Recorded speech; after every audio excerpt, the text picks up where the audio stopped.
I'm 75 now, and I can't remember anybody except the Queen being there. You didn't throw things away. I'm that old. Often comes from your own family background. Alors que tout semblait déjà décidé concernant l'avenir de la monarchie, une surprise s'est produite. La princesse Anne, connue pour son calme et sa discrétion, a choisi de s'exprimer. Et lorsqu'elle l'a fait, son message était fort et certain. Elle croyait leur mère, la reine Elisabeth II, et a déclaré que la décision prise il y a des années était la bonne. Mais je pense que pour mon frère, vous savez, c'est quelque chose qu'il attendait depuis longtemps. Et il y a probablement passé plus de temps à réfléchir. Elle tenait une lettre, pas n'importe laquelle, mais une lettre qu'elle avait gardée secrète pendant des années, attendant sagement le bon moment. Et ce moment était enfin arrivé. Que contenait cette lettre? Et pourquoi maintenant? Découvrons la vidéo. La lettre que personne n'attendait. Elle ne parlait pas du roi Charles. Le prince William n'était même pas mentionné. L'accent était mis sur quelqu'un d'autre. Quelqu'un dont la reine croyait qu'il avait la force de porter la monarchie vers l'avenir. Catherine. Cette nuit-là, le palais était silencieux. À l'intérieur, Anne demanda un entretien privé. Seuls Charles et William étaient invités. Il n'y avait aucun assistant, aucune distraction. Tous trois se réunirent dans une pièce remplie de portraits royaux et d'un silence pesant. Anne ne s'expliqua pas. Elle posa la lettre sur la table et attendit. Charles tendit la main vers lui. Ses mains tremblaient. William se pencha pour lire à côté de lui. La pièce resta silencieuse. L'horloge résonnait bruyamment, comme si elle comptait à rebours jusqu'à quelque chose qu'aucun d'eux ne pouvait nommer. Les paroles de la reine étaient claires. Elle ne soutenait pas seulement Catherine comme épouse du futur roi. Elle la considérait comme la clé de la survie de la monarchie. Quelqu'un qui avait gagné le respect du public. Non pas à cause de son titre, mais à cause de sa présence calme et assurée. Charles baissa les yeux sur la lettre, d'une voix basse et incertaine. Il dit que les choses n'étaient pas censées se passer ainsi. Ses épaules s'affaissèrent un peu plus. William ne dit rien. Il fixait simplement la page, les mains immobiles. Anne n'essaya pas d'expliquer ni de discuter. Elle était venue pour transmettre le message. Sa mère le lui avait confié. Parce que ma mère n'a pas beaucoup changé. Elle connaissait le rythme de l'année. Donc, ce genre de choses va changer. Et elle avait assez attendu. À cet instant, c'était clair. Catherine n'était pas seulement importante pour la famille. Elle représentait son avenir. William finit par demander pourquoi la reine n'avait rien dit auparavant. Anne le regarda et répondit calmement.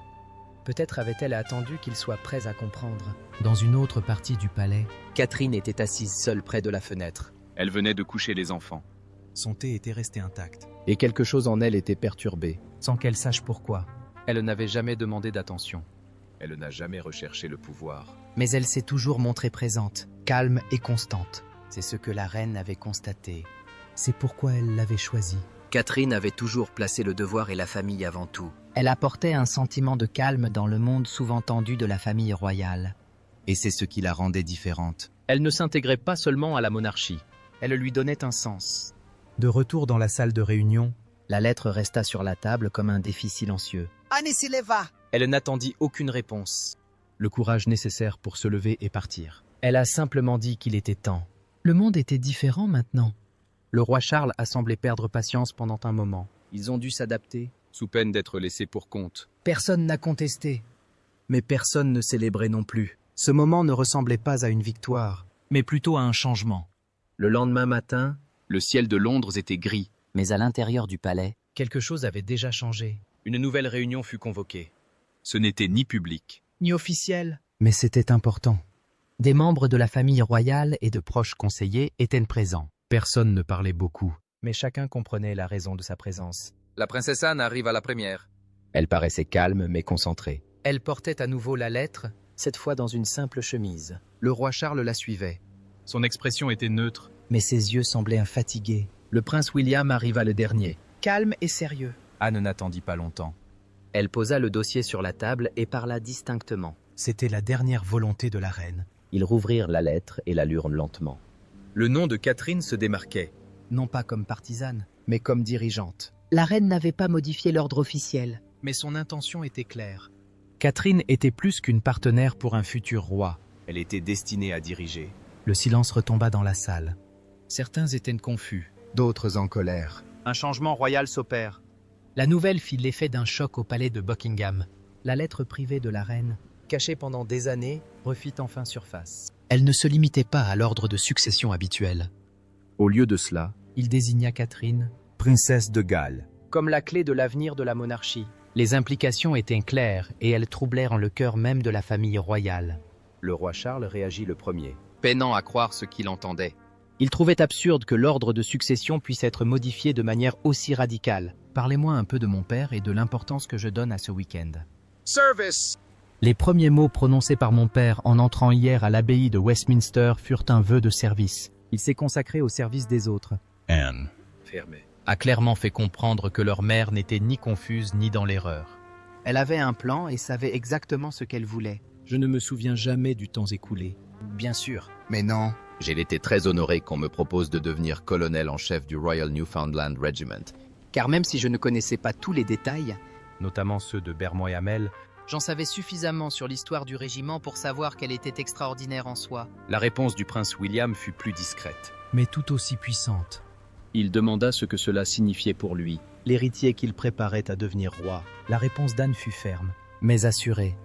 William était toujours important et indispensable.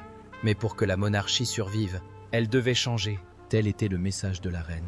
Et elle attendait d'eux qu'ils le comprennent. Le cœur de William se serra. Cela lui semblait une trahison personnelle. Mais au fond, il reconnaissait la vérité. Il avait vu Catherine affronter des épreuves qui auraient pu le briser. Le public l'adorait. Non pas parce qu'elle courait après l'attention, mais parce qu'elle la gérait avec grâce. S'il était honnête, Peut-être avait-elle toujours été la véritable dirigeante. Hors du palais, la vie semblait normale. Pas de grandes annonces ni de drames publics. mais à l'intérieur. L'atmosphère était tendue. Catherine vaquait à ses occupations comme à son habitude, Visitant des hôpitaux, soutenant des causes liées à la santé mentale, faisant preuve de bienveillance partout où elle allait. Chaque geste la rapprochait davantage de la vision que la reine avait laissée derrière elle. pendant ce temps, murmures et rumeurs commençaient à se répandre. Discrètement, Anne resta calme et posée. Consciente que c'était un tournant. Les anciennes coutumes changeaient. Que le public soit prêt ou non. Pendant des siècles, Le palais resta un symbole de tradition. Mais après la mort de la reine, les choses commencèrent à changer. Charles devint roi. Mais la couronne ne reposait plus sur lui de la même manière. Son ascension était attendue. Mais peu célébré. Le peuple respectait la monarchie. Mais le lien s'estompait. Charles était confronté à ses propres difficultés. Son passé et ses relations compliquées empêchaient le public de l'accepter pleinement. La couronne brillait encore, mais l'homme qui la couvrait semblait éloigné de l'héritage. Le prince William portait son propre fardeau. Sur le papier, Il représentait l'avenir. jeune, Attachant, admiré. Pourtant, Chacun de ses pas était observé et jugé. Même son mariage avec Catherine. C'était vraiment le bon moment. On parlait de mariage depuis un moment, Donc ce n'était pas une grande surprise. censé apporter de l'espoir. il a créé des tensions. À mesure que la popularité de Catherine grandissait, elle l'éclipsait parfois. De l'autre côté de l'océan, Harry raviva de vieilles blessures par des accusations publiques. vous évoquez une rencontre houleuse avec lui en 2021. Tu as dit « J'ai regardé Willy Je l'ai vraiment regardé. » Peut-être pour la première fois depuis qu'on était petit. J'ai tout assimilé. Son air renfrogné. Qui avait toujours été son défaut dans ses rapports avec moi. Sa calvitie alarmante. Plus avancée que la mienne, sa fameuse ressemblance avec maman. qui s'estompait avec le temps, avec l'âge. C'est assez cinglant. Je ne trouve pas ça blessant du tout. Mon frère et moi nous aimons. Je l'aime profondément. Il y a eu beaucoup de souffrances entre nous deux. Surtout ces 6 dernières années. Les fondations de la famille royale semblaient chaque jour plus fragiles. Juste après la mort de la reine, Le pays a été en deuil. mais cette unité s'est rapidement estompée. Les sondages ont montré que de nombreux jeunes doutaient de la place de la monarchie dans le monde actuel. Les appels au changement se sont intensifiés dans des pays comme l'Australie et les Caraïbes. La famille royale le sentit. la loyauté sur laquelle elle comptait autrefois s'effritait. Elle comprit que la tradition seule ne pouvait pas la sauver. Ils avaient besoin de prouver à nouveau leur valeur. Pas par des déclarations ou des relations publiques. Sur certains points, J'ai tendance à penser que cela a un peu volé à mon père, qui a perdu beaucoup de gens qui seraient allés le voir, Lui parler et avoir ses conversations. Mais avec quelqu'un d'authentique, quelqu'un en qui le public pouvait avoir confiance. Et D'une certaine manière, La reine Élisabeth avait vu cela venir bien avant tout le monde. elle avait discrètement placé sa confiance en Catherine, non pas par droit de naissance. Mais parce qu'elle représentait l'espoir. Au fil des jours, La famille ressentait le poids du choix de la reine. Catherine restait concentrée, inconsciente de la tempête qui régnait derrière les murs du palais. Ses œuvres caritatives et ses apparitions publiques suscitaient l'admiration, mais ses proches comprenaient la réalité. Guillaume se débattait avec une nouvelle réalité. Son avenir de roi était désormais incertain. La femme qu'il aimait était devenue la clé de la survie de la monarchie. La tension entre son devoir et son amour grandissait de jour en jour.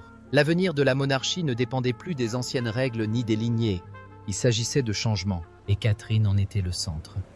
La famille a dû faire face à des défis au-delà de la lettre, Charles a passé des nuits blanches à chercher des réponses dans l'histoire. essayant de trouver sa place. Les inquiétudes de William pesaient lourd, surtout lorsqu'il pensait à ses enfants. Il voulait les préparer à un avenir d'honneur. Mais que se passerait-il si cet avenir ne se concrétisait jamais? La jeunesse et les valeurs de Catherine. Catherine Elizabeth Middleton est née le 9 janvier 1982 à Reading, En Angleterre, Loin du monde royal qu'elle allait rejoindre plus tard. Sa famille vivait confortablement. mais valorisait avant tout le travail. Son père, Michael, Travaillait comme agent de bord, Et sa mère? Carol, était hôtesse de l'air. Du côté paternel, les Middleton étaient profondément enracinés dans la société britannique. accueillant même des membres de la famille royale au début des années 1900. La famille de sa mère était issue d'une famille modeste. Ses ancêtres travaillant comme mineurs de charbon. Ce mélange a donné à Catherine un équilibre unique entre tradition et valeurs concrètes. À 2 ans, Catherine a déménagé avec sa famille à Amman, en Jordanie, où son père travaillait pour British Airways. Elle y a fréquenté une école maternelle anglophone et a appris très tôt à s'adapter à de nouvelles cultures. En 1986, Ils retournèrent en Angleterre et s'installèrent dans le Berkshire. Catherine commença l'école à St. Andrews à l'âge de 4 ans, faisant déjà preuve d'une indépendance et d'une maturité tranquille, Préfigurant la résilience dont elle aurait besoin plus tard. l'esprit d'entreprise de sa mère façonna l'avenir de la famille. en 1987, Carol a lancé Party Pieces, une entreprise de vente par correspondance d'articles de fête. L'idée, Au départ modeste, est devenue une entreprise prospère. Cela a permis à Catherine et à ses frères et sœurs d'accéder à une meilleure éducation et lui a appris très tôt la patience. La résilience et l'importance de construire quelque chose de significatif à partir de rien. En 1995, La famille déménagea dans un village paisible appelé Bucklebury, Catherine changea d'école et entra finalement au Marlborough College. où elle se distingua par son leadership. Notamment en tant que capitaine de l'équipe féminine de hockey sur gazon. Elle reçut le prix d'or du duc d'Édimbourg. Signe de son dévouement et de son humilité. Pendant ce temps, Elle se remettait tranquillement d'une opération chirurgicale mineure. ne laissant jamais celle-ci perturber sa concentration. Après avoir terminé ses études, Catherine se retrouva face à un choix important, Elle avait été acceptée à l'université d'Édimbourg. Mais décida de prendre d'abord une année sabbatique. Elle a profité de cette période pour voyager et mieux se connaître. Son périple l'a conduite à Florence pour étudier l'art au British Institute. Elle a ensuite fait du bénévolat auprès de Raleigh International au Chili. Travaillant sur des projets communautaires et parcourant des terrains accidentés. Elle a même travaillé comme matelot dans le port animé de Southampton. Rien n'était trop difficile pour elle. Plus tard, Catherine s'est inscrite à l'université de St. Andrews, En Écosse, Elle a commencé des études de psychologie. Mais s'est rapidement orientée vers l'histoire de l'art. À l'université, Elle a rejoint le Lumsden Club. Organisant des événements caritatifs et soutenant des causes locales. pour subvenir à ses besoins, elle a travaillé comme serveuse. Prouvant ainsi qu'elle n'avait pas peur de travailler dur ni de se salir les mains. c'est à St Andrews que Catherine a rencontré le prince William. ils sont devenus amis proches. Je l'ai emmenée dans un endroit agréable au Kenya et je l'ai demandée en mariage. C'est très romantique. Il y a du vrai romantisme là-dedans. Vraiment? J'ai dit oui, évidemment. Bien sûr que oui. Noué par l'histoire de l'art. Leur amitié s'est transformée en histoire d'amour en 2002 après avoir emménagé dans une colocation avec d'autres étudiants. Au début, Ils ont gardé leur relation privée. évitant les regards du public. mais en 2004, On a commencé à les remarquer lorsqu'on les a vus passer des vacances ensemble en Suisse. J'y pensais depuis un moment. Mais comme tout homme le sait, Il faut une certaine motivation pour se lancer. J'étais en pleine préparation. et puis, en Afrique, Ça m'a semblé vraiment bien. C'était magnifique à l'époque. Et j'avais un peu planifié pour partager mon côté romantique. leur relation a été mise à rude épreuve. Notamment à cause des médias. En 2007, la pression a provoqué une brève rupture. que Catherine a décrite comme douloureuse. Mais finalement réconfortante. Elle a géré la rupture avec grâce et en est ressortie plus confiante. Quelques mois plus tard, ils se sont retrouvés. Plus fort qu'avant, Tout au long de leur relation, Catherine a dû faire face à une intense surveillance publique. La presse l'a même surnommée Cathy la poisseuse. Mais elle est restée calme, concentrée et fidèle à elle-même. ne se laissant jamais ébranler par la négativité. En novembre 2010, Ils annoncèrent leur fiançailles et Catherine commença à se préparer à sa vie sous les feux de la rampe. Elle reprit son nom complet et, le 29 avril 2011, épousa le prince William lors d'une cérémonie suivie par des millions de personnes. devenue duchesse de Cambridge, elle intégra un monde empreint de responsabilités royales et de services publics. Malgré les attentes énormes, Catherine est restée humble et bienveillante. Au fil des ans, Elle et William sont devenus l'incarnation d'un couple royal moderne. ils ont accueilli 3 enfants. Le prince George en 2013, la princesse Charlotte en 2015 et le prince Louis en 2018. Chaque enfant a apporté de la joie à la famille et a conquis le cœur du public. Pourquoi le roi Charles a choisi la princesse Anne plutôt que Camilla? Lorsque le roi Charles a décidé de nommer la princesse Anne comme prochaine reine à la place de Camilla. le monde a été surpris. Camilla a été aux côtés de Charles pendant de nombreuses années, et son parcours, d'une figure controversée à une royale respectée, est bien connu. Pourtant, Des sources internes au palais suggèrent que Charles aurait discrètement reconsidéré la question de savoir qui devait prendre la tête du conseil. à ses yeux, Anne semblait la plus apte à occuper la couronne. C'est pourquoi la princesse Anne est considérée comme la plus travailleuse de la famille royale. En plus de s'impliquer auprès de plus de 300 associations caritatives, Elle organise plus d'événements que tout autre membre de la famille royale.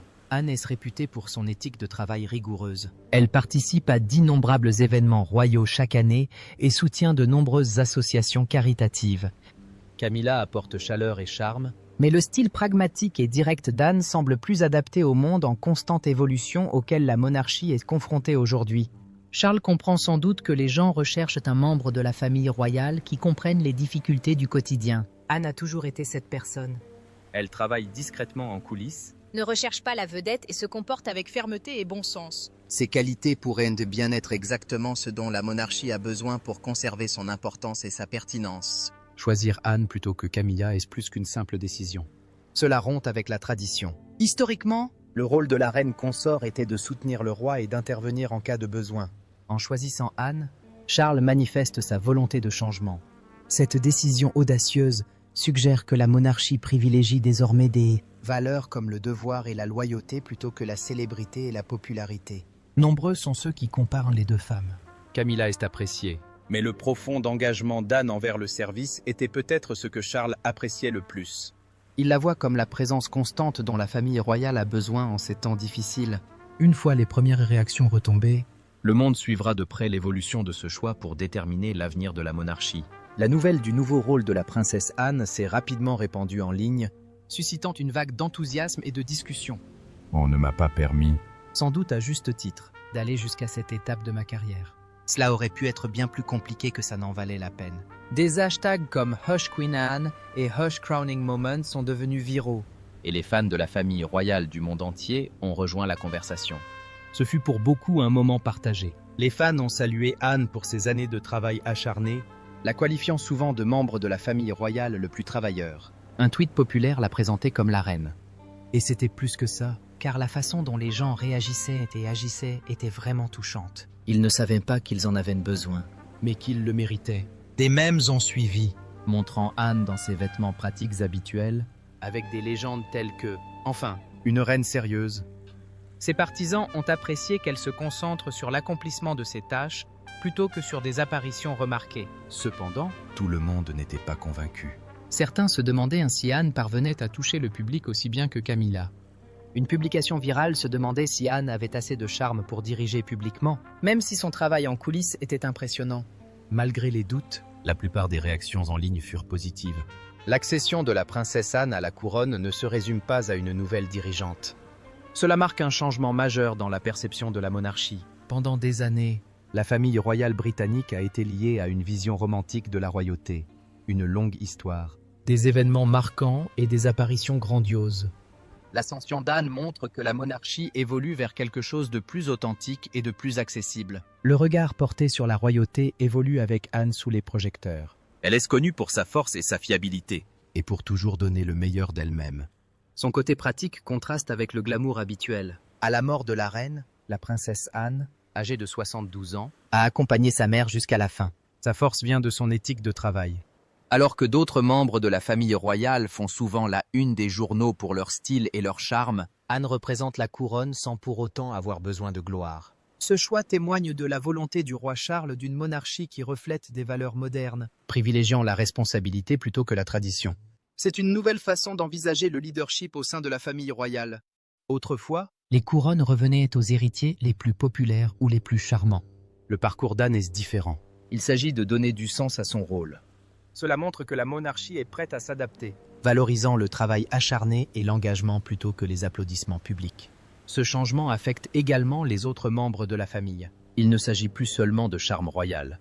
Il s'agit de savoir qui peut se montrer à la hauteur et assumer la tâche. Les plus jeunes membres de la famille royale pourraient remarquer la force tranquille d'Anne. Elle démontre que l'impact durable vient du dévouement. Et non des gros titres. Le prince William, connu pour son engagement public, pourrait trouver cette nouvelle orientation parfaitement en phase avec sa vision. Le prince Harry, quant à lui, pourrait y voir la preuve que la monarchie est prête à changer les choses. Notamment avec son retrait des fonctions royales. Alors que l'histoire avance avec Anne comme reine, son engagement envers le devoir met en lumière sa véritable force de caractère. Un lien fort mais simple. Être enfant de la reine Élisabeth II a été source de nombreux défis. Pourtant, le roi Charles et la princesse Anne éprouvent un profond respect l'un pour l'autre. Fille unique de feu, la reine Élisabeth et du prince Philippe, elle a célébré ses premières fiançailles royales à 18 ans. Ils se sont soutenus mutuellement dans les moments difficiles, comme lors de la perte de leur mère, et ont partagé des moments heureux. Comme l'accession au trône de Charles. La princesse Anne a toujours été fidèle à son frère. Même lorsque la famille royale traversait des difficultés, elle resta aux côtés de Charles. Elle était convaincue qu'il était important de l'aider à se préparer à devenir roi. Tandis que d'autres observaient attentivement leur relation, Anne le soutenait discrètement. Cette loyauté a peut-être poussé Charles à lui accorder un rôle plus important au sein de la famille. Ils ne sont pas toujours d'accord. Charles est connu pour son charme et sa prudence dans ses propos. Anne est plus directe et pragmatique. Ces différences peuvent engendrer des désaccords. Mais elles favorisent aussi une meilleure collaboration. Leurs points de vue divergents facilitent les choix importants pour la monarchie. Gérons-le en famille. Eh bien, à bien des égards. Nous n'avons pas besoin de nous en occuper. Surtout parce qu'il s'agit du monarque. Les médias présentent souvent les frères et sœurs royaux comme parfaits ou conflictuels. Pourtant, la relation de Charles et Anne repose sur de nombreuses années d'expérience et de soutien partagé. Leur lien démontre qu'un véritable soutien implique d'accepter les forces de l'autre. Même s'ils ne sont pas toujours d'accord. À mesure que la monarchie progresse, Charles et Anne continueront de jouer un rôle important. Leur relation démontre que les liens familiaux durent longtemps et que la loyauté fraternelle est plus forte dans les moments difficiles. Qu'ils soient d'accord ou non, leur lien restera un élément clé de l'histoire de la famille royale. Imaginez une monarchie plus terre-à-terre et plus accessible. Telle une enseignante toujours prête à aider. Avec le rôle plus important de la princesse Anne, beaucoup pensent qu'elle pourrait insuffler cette nouvelle énergie à la famille royale. Anne est se réputée pour son assiduité et son sens pratique, ce qui pourrait façonner son règne. Depuis sa plus tendre enfance, Anne s'investit pleinement dans ses devoirs royaux, participant chaque année à de nombreux événements sans se plaindre. Elle ne recherche ni l'attention ni le prestige, mais se concentre sur son travail. En tant que reine, ce travail acharné pourrait inspirer les autres et donner l'exemple. Anne est considérée comme la membre de la famille royale la plus travailleuse pour une bonne raison. Elle soutient plus de 300 œuvres caritatives et participe à plus d'événements publics que tout autre membre de la famille royale. Elle préfère le travail sérieux aux cérémonies fastueuses. Cette attitude pourrait aider la famille royale à se concentrer sur des questions importantes, comme la santé mentale, l'éducation et l'aide aux communautés. Son approche pragmatique pourrait rapprocher la monarchie du peuple. Alors, que peut-on attendre de la reine Anne ? Nombreux sont ceux qui espèrent qu'elle sera honnête et qu'elle affrontera les problèmes directement, tout en étant en contact avec les gens ordinaires. Elle est très attachée à des causes comme le bien-être animal et les droits des femmes. Et en tant que reine, elle pourrait attirer l'attention sur ces questions. Anne pourrait également utiliser les réseaux sociaux pour partager son travail et nouer des liens avec les jeunes, donnant ainsi à la monarchie une allure plus moderne. Alors qu'Anne assume un rôle plus important, nombreux sont ceux qui scrutent attentivement son avenir pour déterminer si elle est le bon choix pour le poste de reine. Ses partisans soulignent ses années de travail acharné, sa loyauté et son honnêteté, affirmant que ces qualités font d'elle une dirigeante compétente pour l'avenir de la monarchie. Son approche pragmatique pourrait aider la famille royale à se sentir plus proche du public. Anne comprend de nombreux groupes de personnes et leurs besoins. Les jeunes qui recherchent l'honnêteté et le travail acharné apprécient son approche directe. Anne a passé des années à visiter des hôpitaux, des écoles et des associations caritatives pour faire une réelle différence. Mais tout le monde n'est pas convaincu qu'elle soit le meilleur choix. Certains pensent qu'elle manque du charme et de l'attrait d'autres membres de la famille royale. Comme Camilla. Ils craignent que son style franc ne suscite pas autant d'intérêt public que les cérémonies royales habituelles. Certains estiment que la monarchie a besoin de plus de style et de tradition pour rester populaire. On s'interroge également sur les implications de l'accession d'Anne à la couronne pour l'avenir de la famille royale. Changera-t-elle le rôle de la monarchie en Grande-Bretagne et dans le monde ? Certains voient son leadership comme un pas en avant vers une plus grande intégration au sein de la famille royale. D'autres craignent que cela ne l'éloigne des anciennes traditions. Alors que la princesse Anne prend ses fonctions de reine, nombreux sont ceux qui suivront attentivement les changements qu'elle apportera à la famille royale. Sa méthode de travail claire et ciblée pourrait attirer l'attention sur les actes concrets plutôt que sur l'image publique. Mais répondre aux attentes actuelles tout en respectant les traditions ancestrales ne sera pas chose aisée. Son succès pourrait dépendre de sa capacité à gérer cet équilibre. Le leadership d'Anne pourrait susciter de sérieuses discussions sur ce que devrait être la monarchie dans le monde d'aujourd'hui et sur la nécessité de la transformer davantage dans les années à venir. Pensez-vous que la princesse Anne puisse mener la monarchie dans une nouvelle direction? Partagez votre avis dans les commentaires.